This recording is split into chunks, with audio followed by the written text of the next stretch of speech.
thème cette année, c'est son et politique publique au pluriel, d'où la présence de Denis Merville, président de l'association des maires du département et qui représente l'AMF au Conseil national du Bruit. Avant de l'écouter, je voulais juste qu'on écoute notre vice-président de la région, qui est un maire de Seine-Maritime, Hubert de Jean de la Bâtie, maire de Sainte-Adresse, et qui est vice-président de la région en charge de l'environnement. Il nous a enregistré un petit message, voilà, pour nous accueillir. Bonjour, je suis bien désolé de ne pas être avec vous pour parler de ce sujet important. Il se trouve que je suis à l'étranger. Et pourtant, le son est très important dans nos politiques publiques. Alors, on peut distinguer qu'est-ce qu'on met derrière l'étiquette son. D'abord, bien évidemment, le bruit, c'est-à-dire les nuisances sonores. Nous sommes très impactés par le bruit de la circulation, qui est insupportable, et par le bruit de certains véhicules ou de certains engins thermiques. Je pense par exemple, personne n'aime le bruit d'une tondeuse à gazon très tôt le matin, ou personne n'aime le bruit d'une moto dont le pot d'échappement a été trafiqué.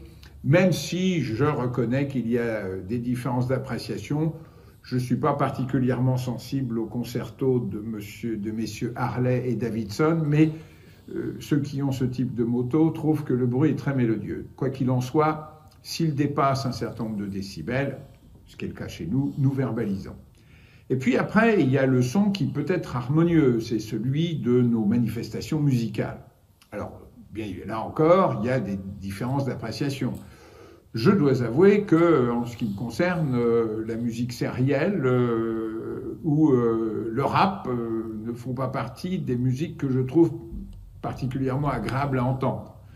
Mais si elles restent bien évidemment adressées à un public particulier et que le niveau sonore reste dans les limites du convenable, on a toutes les raisons d'autoriser ce genre de prestations sur nos territoires et nous n'avons pas à saisir dans le cadre de nos politiques publiques. Et puis, je voudrais ajouter une dernière chose, c'est l'absence de son peut être aussi très agréable.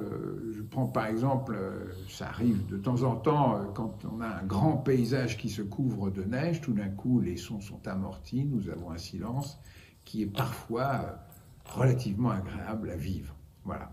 Bon, ceci dit, revenons à nos politiques publiques. Oui, nous avons besoin de son, particulièrement de musique, parce qu'elle fait partie de la vie et elle fait partie du bien vivre.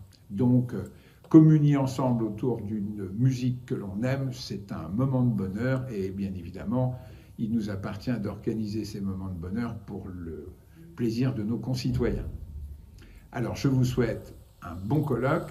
Comme on l'a vu, le sujet est très vaste et donc je serai heureux de lire les résultats de ce colloque. Voilà, merci Hubert. Donc c'est le témoignage d'un maire, voilà. Tu évoquais plusieurs aspects.